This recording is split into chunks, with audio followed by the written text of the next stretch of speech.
Today is Tu Bshvat. It's the Rosh Hashanah for the trees, the new year for the trees. And this was pertinent to the halachas, the laws of Israel, the agriculture, that the trees planted in the year before Tu Bshvat, even a day before Tu Bshvat, was considered a year old. It was the cutoff for that calendar year for the trees regarding certain halachas that had to do with trees.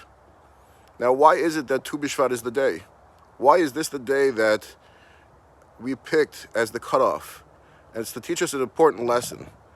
The lesson is that the Gemara tells us that Tu B'Shvat is the day that really most of the rain stops in Israel by this point.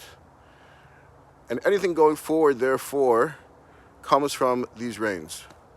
And it's easy for someone to say to themselves, the tithes that I'm going to give from these trees, or the fact that I'm going to let them sit for 3 years and then in the fourth year take the fruits to Jerusalem and bring the first fruits to Jerusalem, all these things may force a person to question, why am I doing this? I'm the one that planted the trees, I paid for them, I worked them.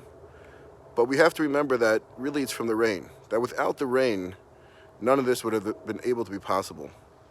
And the rain, of course, is not brought from man. Rain is one of the few things still that we can't produce ourselves. It comes from God.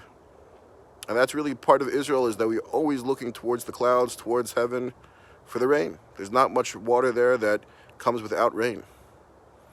And so it's an important lesson of Tu B'Shvat is that yes, we put the work in to make it happen. But we have to remember that every time we have a fruit, when's the new year? What's the lesson of it? To remember the rain, and to remember that that comes from God. And to remember that all the bounty in our life ultimately is a blessing from God. Happy Tu B'Shvat.